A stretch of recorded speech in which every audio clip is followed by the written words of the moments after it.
Hello and welcome to the morning after show presented by our good friends over at Underdog Fantasy Sports. My name is Joshua Reimer. I am joined by none other than Jared Block, who is over on my right. Jared, how you doing, man? How was your weekend? Weekend was solid. We had, a pretty sports-filled weekend on the Milwaukee side of things. So, got to watch my Bucks play an early afternoon yesterday, getting a big win. And then, yeah, just had a pretty chill weekend to gear up for, I'm going out of town this weekend. So that's Yeah. been something that I didn't realize was in a couple days until right the second when I said it. Yeah, no, it'll be a good time for you to go out of town. It'll be a good time for you to get a little bit of a break, and I'll be taking over things towards the end of the week, so that'll be a good time for members for sure. We have plenty to talk about. We don't have much time to waste since this is a 30-minute show. We have to cover so many topics, so I say let's get right to it and let's start talking about the round two NBA playoffs that started yesterday.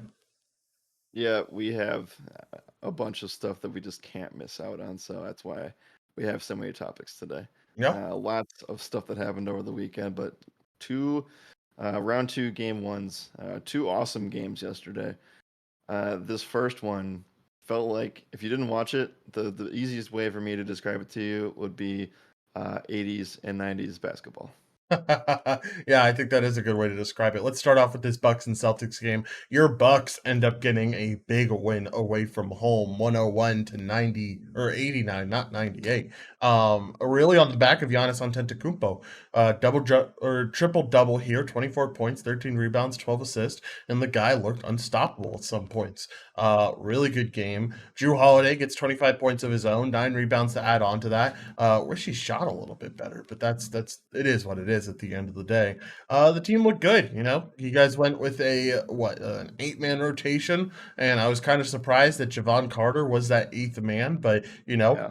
as long as it works, it works, I guess. And a third or a 12-point win in round one is certainly it working.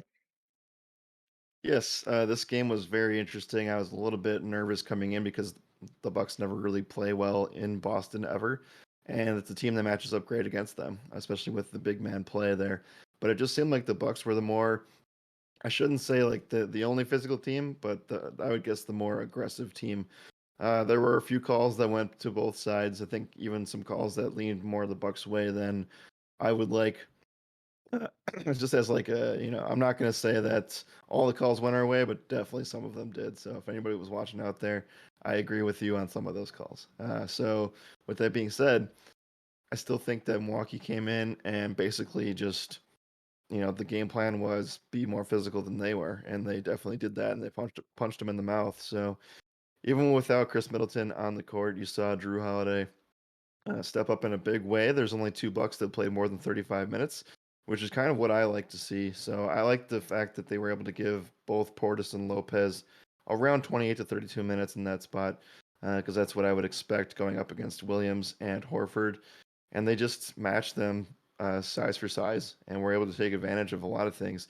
I think that where the Celtics got hurt was where they played too much Peyton Pritchard and they played too much Derek White, and those guys only played 16 and 11 minutes respectively.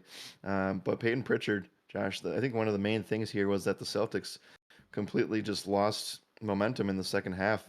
They gave Pritchard 5 3-point attempts in the fourth quarter, and he missed all of them.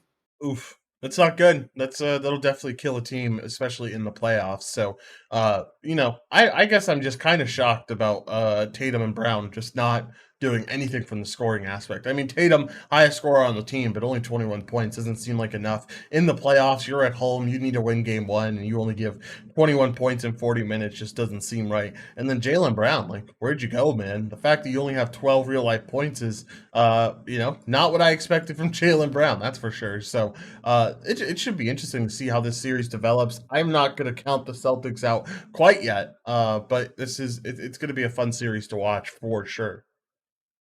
Oh, it's way too early to count anything out. I think that Boston can jump back here, and they couldn't really do anything in the paint yesterday.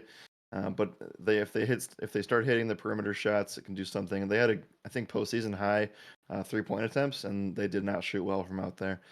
So I'm interested to see where the health of this team goes. We saw Robert Williams go down twice. We saw Marcus Smart have his shoulder dislocated, got popped back into place, and then he's on the floor with a knee injury after that, and he seemed like he was cramping up, and he was on the bike for most of the second half. So we'll see what his injury status is like, and then we also saw Jalen Brown limp around with the hamstring, which is probably why he didn't contribute as much as he should have. So the Celtics coming in super healthy. That now they're dealing with three starters that have lingering injuries. Usually how it goes, right? You come in super healthy, you usually get to pick up a few injuries along the way, and you struggle through. So should be interesting to see what happens with this series for sure. Let's talk about Warriors facing off against the Grizzlies. This one was really fun to watch. Was down to the wire all the way through, and Warriors end up picking up the dub, 117 to 116.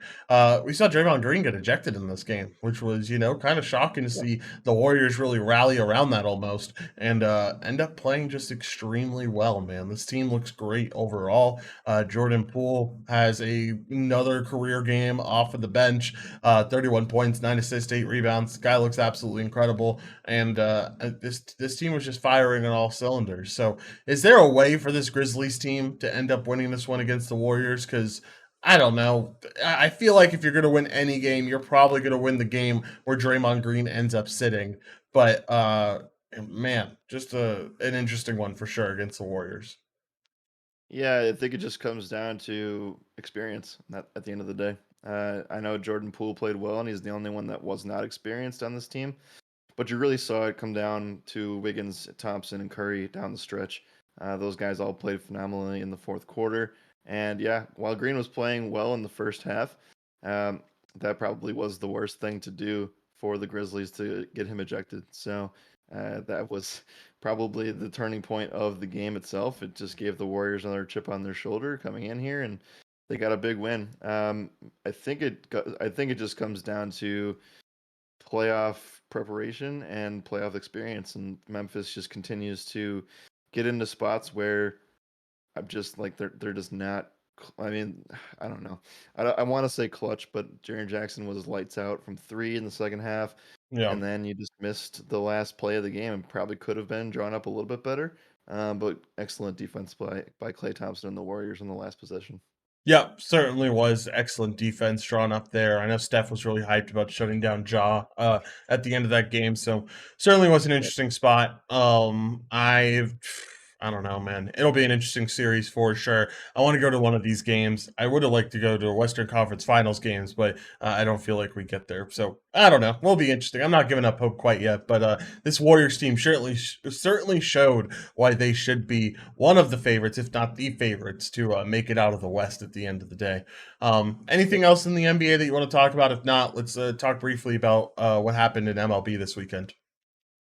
I just need to note today that every single game has something to worry about in terms of injuries, except for this Warriors Grizzlies matchup. 76ers down Joel Embiid for he broke the orbital bone in his eye over the weekend, and Kyle Lowry and Jimmy Butler are both dealing with injuries too. Kyle Lowry expected to miss Game 1 tonight.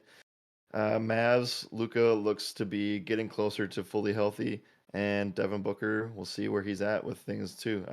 Lots of crazy injuries over the last like week or so, but that Joel Embiid one is the one that stings the most. Yep, I would agree that that Joel Embiid one was super interesting, but they're hoping that game 3 or 4 they're going to be able to have him back. So we'll just have to see on that front. Let's talk about the MLB though. Talk about everything that happened.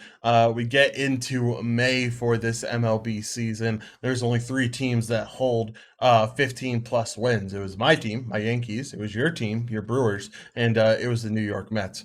2 out of those 3 teams won on Sunday. The one team that didn't win was yours. Even though Corbin Burns is on the mound, you guys lose 2-0 to the Cubs. But you have the Yankees get another big win over the Royals, thanks to a judge blast, and then another win for the Mets, another series win for the Mets, which is insane at this point. What do we think about these top teams? Because it truly does feel like, Yankees feel like a top team right now with how well they've been hitting. Mets feel like one of the best out there. This those 3 that I just mentioned, and a few more as well. You can throw the Dodgers in that mix. I think you can throw the Blue Jays in that mix. They got their 15th win yesterday. There's definitely a clear divide between the top and the bottom so far.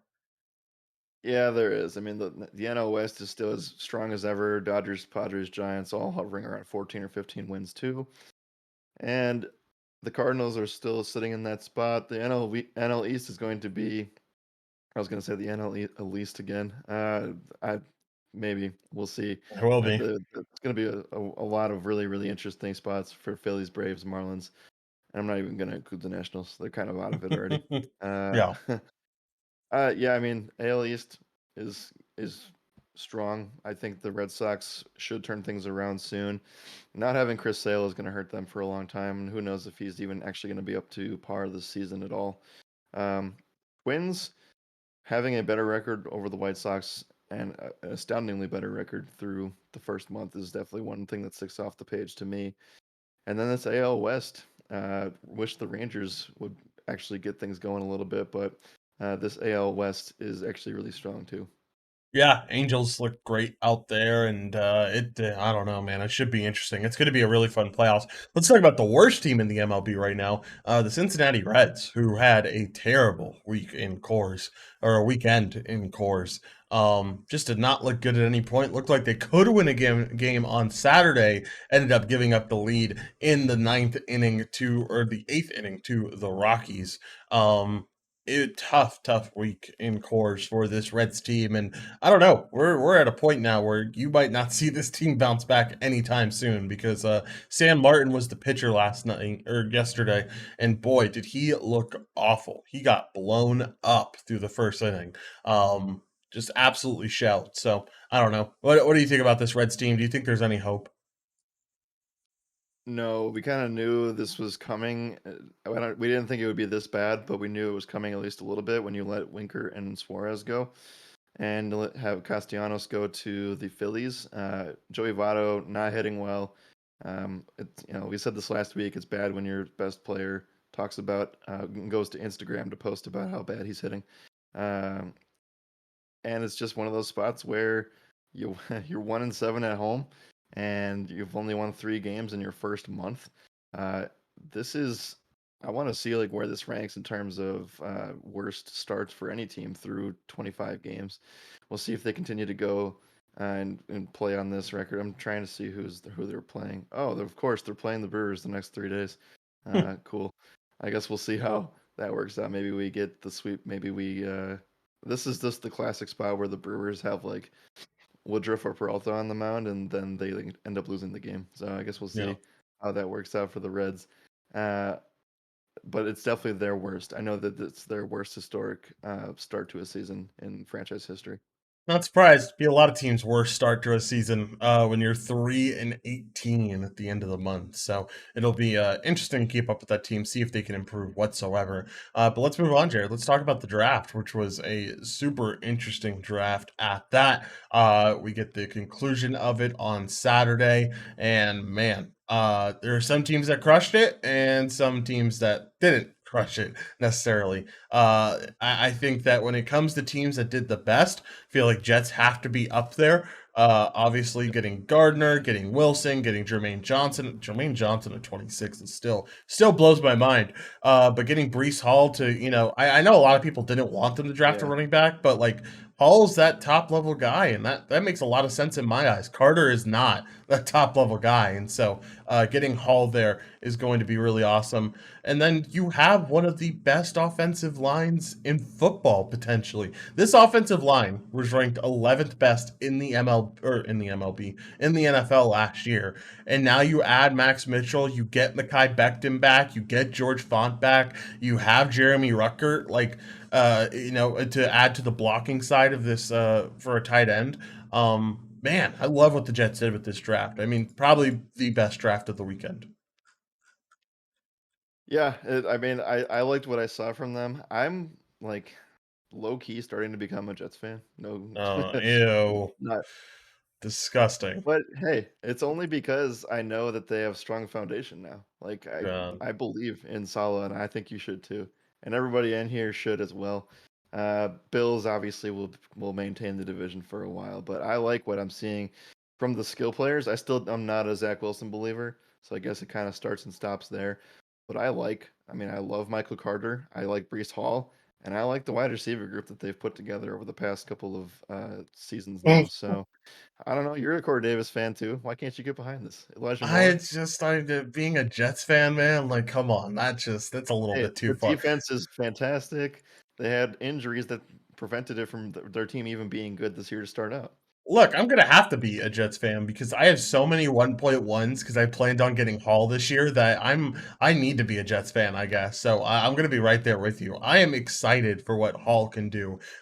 For I was gonna be excited for any team, but I'm specifically excited for this Jets team with them having one of the top O lines. I feel like this is a top five offensive line at the end of the day, as long as they don't get too injured, and that's gonna be a lot of fun to watch. So I'm excited for this Jets team. Another team that had a really good draft has to be the Baltimore Ravens, landing that generational talent that I keep talking about in Kyle Hamilton at number Mhm. 14. Felt like that was one of the best pickups that you could possibly have. And then you also have that trade to get another first rounder, trading away Marquis Brown to get that extra first rounder. And that first rounder turns into Tyler Lindbaum, who Yep. you getting a But blocker for Lamar and getting a guy like Tyler Lindbaum was exactly what this team needed. Then you add in David Ojaba as well at 45, one of the best outside linebackers in the draft, just not taken because of injury. They can take that risk and kind of hold him and let him do his thing and get up to speed. And then you get a few other good picks as well, and Travis Jones and Daniel Falafel as well.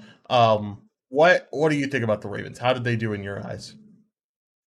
Ravens did great. I think that the everybody's freaking out about Marquise Brown. Obviously, Lamar posted about it, and the league. Nobody's ever safe in the league, all that kind of stuff. But nothing changes. Like if sure is going to change from a fantasy side of things, but for their team in general, if you're a Ravens fan, you should be happy that this happened because that means that they have trust in the run game. They have trust in Mark Andrews, who they signed for a bajillion dollars, and they also have Rashad Bateman, who is going to turn into an absolute animal with no Marquise Brown or Sammy Watkins. And they're going to pass to those two guys and run the ball with J.K. Dobbins and Gus Edwards and you're going to have a fantastic season. You just have to make sure that your secondary is in place again. They had so many injuries last season that they basically, I'm surprised they even got to where they were last year. So Kyle Hamilton, potentially one of the, I don't understand. I still don't understand how he went 14 on Thursday. Neither do I. I think it's one of the Dude crazier should have things. gone 7 or 8.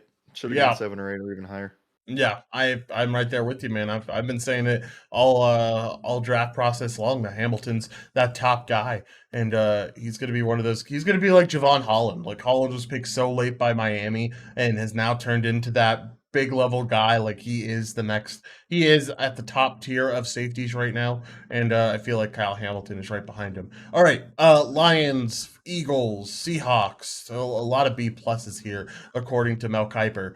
Um, out of those three teams, in the Falcons, the Lions, and the Seahawks, who do you think had the best draft? Well, I like the Falcons picking up Drake London. I think it's also kind of like a spot where you have to make fun of it just a little bit because he said he's not leaving Atlanta until he gets a Super Bowl win. And then somebody under that post said, uh, 83-year-old Drake London taking the field for Atlanta because it's basically like I LOL. don't. It's going to take a long time for them to get back on track with Calvin Ridley gone. This team just cut Mike Davis this morning. Uh, by the way, I don't know if you knew that, but sorry, GG's to Mike Davis. Oh, rip. Um, but yeah, Kyle Pitts, Drake London, big physical receivers. And yeah, they're going to need a lot more help with no Russell Gage. And I think that they'll probably try to get some other help at running back. I, th- some of this draft's good. Desmond Ritter's interesting to this team as well. Um, Interesting is the best word that I can say about that. I don't really have much to say about Atlanta, other than that they're going to be really bad this year.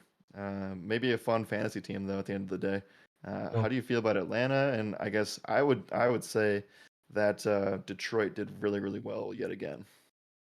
I think Detroit's my team if I'm picking out of those three that got B pluses, according to Kuiper. Falcons obviously had a good draft. I think London was that top guy, so I'm excited to see him taken at 8. And they got a few other key pieces, but at the end of the day, the Lions getting Hutchinson like they've wanted, a guy who's going to make an immediate impact in the pass rush. Jamison Williams, who they're willing to wait on. They have the weapons where they can wait on Williams to Yes. get healthy, and then Williams can come into this system, and I think he's going to be incredibly good with this team. They need a better quarterback for him, but I think they will be pretty good. And then Josh Pascal at 46, it felt like a solid pick. I feel like a lot of people underrated it, but this guy's going to be on the other side of Hutchinson, and they're going to make an immediate impact on that defensive line. So I think this was a great draft for Detroit. This is exactly what they wanted, and panned out really, really well.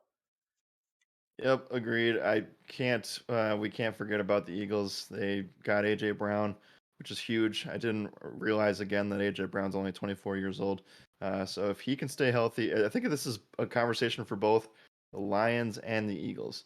If their skill players can stay healthy and be consistent on the field, more notably the Lions and AJ Brown for the Eagles, these teams can take that next step. We'll see though. I do like the fact that the Eagles picked up Cam Jurgens from Nebraska, a very solid offensive line. He's going to be replacing Jason Kelsey whenever Kelsey decides that he's going to hang things up here. I think the Eagles finally have some kind of identity now, which is nice to see because they have been going back and forth on this Jalen Hurts or no Hurts thing for a long time. And they doubled down on it and got a guy opposite Devontae Smith because I think we both agree. I mean, maybe we don't on this, but I never thought that Devontae Smith was going to be a number one. So the fact that now they have a guy that can be a number one uh, is very, very complimentary for this team because now you get to take Rager out of the mix. You have a guy in Dallas Goddard who you can rely on. And again, if these two teams, the Lions and the Eagles, can stay healthy and be consistent, you can actually make some serious moves. You can make a serious case that this Eagles team is the top dog in the Uh, NFC East now. yeah, I think that I have no faith in the Commanders, unfortunately. I think that they made a lot of weird moves, and there's going to be some serious allegations about this ticket scandal thing, which is going to, restrict their draft picks and money even more. So they're a dumpster fire waiting to happen. The Giants, they took their fifth-year option on Daniel Jones. They're going to be a dumpster fire this year. And then I think that the Cowboys had one of the worst off seasons possible. I actually did not even see their draft grade, so I'm curious to look at that really quickly before we move on. Who's? But yeah, I mean the Eagles definitely took a huge step forward this offseason. Whose draft grade were you looking for? I can tell you who it is or what they're The at. the Cowboys. The C Cowboys. plus, second worst draft grade according to Mel Kiper. Only team worst was the Patriots, who were dead last. Oh, that's Um, interesting. yeah. I'm just so like, yeah, I don't know. I like what this Eagles team did. Getting Jordan Davis, that man is a monster. That guy is huge. So that'll certainly be interesting to see how that pans out for them. But like you said, getting the making a taking a risk on AJ Brown, I feel like was the right move. I feel like that's a good Yeah. deal for him, honestly. Like 4 years, 100 mil. I know it's a big guarantee, but like it makes sense at the end of the day, and kind of feels like a discount compared to what we're getting some of these other wide receivers at. So Oh yeah. it was a good pickup for AJ Brown and a good signing as well. All right. Anything else you want to talk about? Give me some other stuff that you have here for any other team that you want to talk about, and then we can move on. Yeah, I think that when we're talking draft grades, we need to talk about the Chiefs at least, in not even in passing, and the fact that they give up Tyreek Hill, and they feel like they already had plans in place to replace him. And it wasn't just Travis Kelce; it was the fact that they do have. Sorry, I don't know why I saw the red and I was like, "Oh, Marquise Brown," but we can talk about the Cardinals too. Uh, they do have one of the best underrated receivers in Sky. I think that was a guy that we both looked at. I wanted him for the Packers, and he's going to be potentially one of those guys that is awesome in those rookie drafts. Sky Moore from Western Michigan, super super underrated second round pick. They have George Karlaftis as well, who was a big stud for Purdue. And then they went and doubled down and were able to kind of replace Tyron Matthew, who they just let go. So they got Trent McDuffie in their first overall pick from Washington, and then they also had Brian Cook from Cincinnati, that elite secondary for Cincinnati. Cook, the only guy that's probably not talked about enough, seeing that Derek Stingley went so early. Did you get? Were you shocked that Stingley went three? Because I was. I was, but I kept hearing about it, so like I wasn't absolutely floored or anything that he went three. But man, I don't know. I just feel like Ahmad was. I'm not gonna say so much better. I don't. Stingley put together such up and down tape throughout 2021 and 2020. Like I know he had that great 2019 season with that LSU team, but I don't know how it's gonna pan out. It felt like too much of a risk for the number three overall pick. It felt a little bit reachy, but again, he's gonna be just fine. But I do think that just because, like, yes, he probably was overall the best piece on the Cincinnati secondary, but you have to remember that the other guys did just as well. They just weren't highlighted enough. So like Sauce is great. I think Brian Cook's great too, and we'll see how that actually all pans out here. Let's talk about the Marquise Brown situation going to Arizona.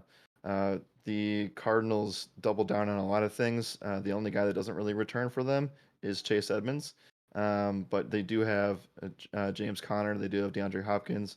Kyler says he's returning, and yeah, you signed AJ Green to another deal. Where does he really fit in? Because it feels like they have two Marquise Browns on this team now. Yeah, I would agree with that. I think that's pretty accurate to say about this team. Um, I don't know. I don't know where he fits in with the Cardinals right now. I think they did have a pretty good draft overall. They addressed the needs that they needed to. Got some defensive end help. Got some guard help as well, and then ended up getting a good tight end in Trey McBride from Colorado State. So I think this Cardinals team did exactly what they needed. And I think Brown, I do you think he takes a step up with Kyler? Because I think so. I guess I don't know where the targets go. I mean, is AJ Green not the number two? I feel like I don't I think don't know what they so. I don't know what they want to do. Like I think the wide receiver two is Zach Ertz. So uh wha- I don't really know again what they're gonna try to do here with the fact that they have who's better, Rondale Moore or Marquise Brown. I say Marquise Brown, but I understand how it can be close. I don't know. Maybe it is a little bit crowded up there for touches at the end of the day, but we will just have to see. Um, Last thing that we'll touch on, and then we'll get out of here. How do you feel about thoughts on the Steelers draft? How do you think they did with drafting Pickett in the first round? I mean, I was kind of not really confused or shocked necessarily, but I think that the disparity of him going and then there's being no quarterbacks for a very, very long time until the second round was kind of weird.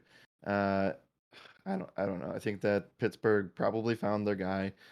I don't know how good he's going to be necessarily. What I do like the George Pickens pick at second 52.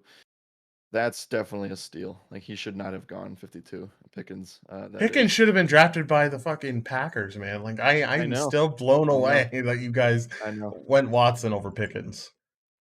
I'm a Christian Watson fan, but I wanted George Pickens more. So Yeah. I don't know. The Steelers draft was all right. I can't say they necessarily did everything that they were supposed to. They actually did not draft any offensive linemen, which is kind of shocking considering how bad that offensive line was last year. You're basically just because I think we can both agree that Pickett's probably going to start over Rudolph, and he's probably just going to get absolutely murdered out there. Ah, man, I don't know. It should be interesting. I think at the end of the day, Malik Willis is more of a project, and I feel like the Steelers team wanted to win now, so it made sense if you wanted to get a QB to take Pickett over Yeah, Willis. But I mean, we saw how deep Willis went. How deep do you think Kenny Pickett could have gone? if not picked here. Yeah, if not picked here. It's a good question. Probably mid seconds. I would think I so think too. I think Pittsburgh probably just grabs Pickett at their second round pick if they don't go him in the first round. But it seemed like they wanted him. They didn't make any hesitation. They just got him because there were definitely better players on the board at that time. But they went with what they thought they could address. And, unfortunately, they lost two starting quarterbacks and Dwayne Haskins as well. So they had immediate need to fill the position. And Kenny Pickett was just, he's been the guy that's been talked about the whole time. And I think that there is this Pittsburgh to Pittsburgh relationship, and he just seems like he wants to be that guy there. So I agree with the win now mentality, and I think that they have everything. They have the defense already in place. They have the skill players. They have Fryermuth, Johnson, and I know that they lost Juju, but they still have Chase Claypool, and you have one of the best running backs in the league in Najee Harris. So the offensive line was still the only consideration for me, and they didn't address that. So maybe they signed that in the offseason still. I'm not sure, but it's going to be like they're one piece or two away from doing things, and it's unfortunate that they have a really tough division to deal with. Yeah, they certainly do have a tough division to deal with. All right. Anything else you want to touch on for the draft? If not, let's talk about what happened in the UFC. Nope, all you. I got to watch a little bit of this, but I know that you watched the whole thing. Oh man, if you missed out on this last fight, you missed out on a fucking banger of a fight, man. Holy fuck. I could not believe how crazy this last fight was between Rob Font and Marlon Chito Vera. I've never been a Marlon fan. You know this. I've always kind of hated the guy. But he was so much fun to watch against Rob Font. And guy looked electric. Guy looked like he can be the next guy in this bantamweight division to really make a move at the top division or the top of this division. And we thought Rob Font was a oh my goodness, bless me. I was trying to hold in that sneeze. It wasn't going to happen though.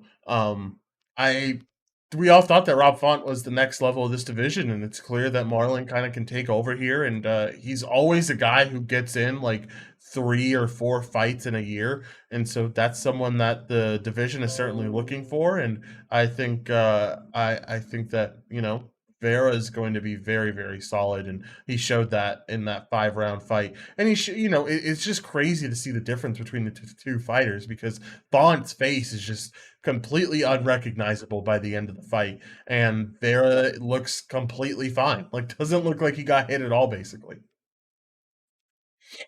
Right, I'm just still laughing at the fact that you basically Quentin Williams yourself, and you said, "Oh, bless me, thank me." Oh my goodness, Yeah, again, bro. yeah. Yeah.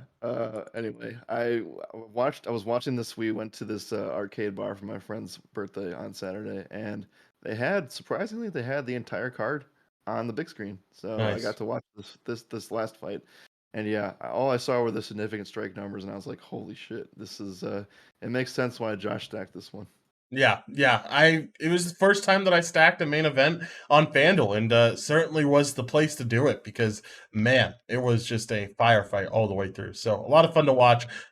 You had one of the I hate to call it this because I don't know exactly how people feel about it, but it really does feel like Andre Arlovsky robbed Jake Collier of a win because Collier looked in control there throughout that whole entire fight. Felt like the judges kind of gave it to Arlovsky since he is the vet, but it was a tough loss for Collier, where and I really did think that he ended up winning that. You had Alexander Romanov just showing off why he is one of these guys you have to look out for in the heavyweight division. Just absolutely dominated against Chase Sherman. And, everyone expected him to win. And I always say when people expect them to win like this, it's more about how you win rather than you just winning and just complete domination. Chase Sherman never had a chance in this fight, and it was clear from really first second of this fight you could tell, oh, Romanov's gonna bully him here, and that's exactly what he did. So I don't know. It was a great fight card. It was really exciting. I didn't expect it to be this exciting. I expected a lot of decisions, but even some of the decisions came out with a lot of fun. It goes to I think Natan Levy and Breeden to start off the card. I know you probably weren't able to watch this one, but extremely exciting fight where both of these guys were just slinging at each other. And overall, it was a great card. It was a lot of fun to watch, and we get to look forward to a card that I have been waiting for quite some time now in UFC 274 with Oliveira and my favorite fighter ever, Justin Gaethje. Wow, there we go. Yeah, big week. Yeah, all I did really this weekend was watch that main card, and I then woke up to an email from DraftKings saying that I won money. So that's how my week Nice. went in the UFC. So with that being said, I think it's time that we wrap this thing up and talk about our dog days of spring, almost to summer. We're still a couple of weeks out here, but I want to highlight this one again. We didn't cover it too much, but this Philly Miami game, really, really gross in terms of the injuries that are on this one. I do think that Philly has a puncher's chance in the series if Embiid comes back. Um, but I don't think it's necessarily going to work out unless James Harden steps up. So with that being said, I am taking James Harden with no Embiid here to go over 25 and a half real life points. I think that's the only way they win. And if they don't get to that mark, I'll lose the bet, and then Philly loses by like 30 points. There you go. Yeah, we locked this in last, or yeah, we're actually on the other side of it last night. That's interesting. I know we posted the underdog play of the day last night, and Ooh, yeah, I don't know. I thought I saw over, but I guess I didn't. yeah, I'm still taking the over because I believe that, I, like, look, if you're leveraging this and you think Philly has any shot, James Harden has to go off. yeah, you're Has to. definitely right. Yeah, you're 100% right there. All right, I am going to take an MLB bet because I feel a lot more comfortable with MLB today than I do at NBA because NBA looks a little messy. Give me, uh, you know, man, I want to take a pitcher here. Just trying to decide on the guy that I really do want. Give me, yeah, we'll take Paddock over 85 and a half pitches. That's where I'm leaning. Ooh, okay. I know we already talked about this spot on the podcast. That's very interesting.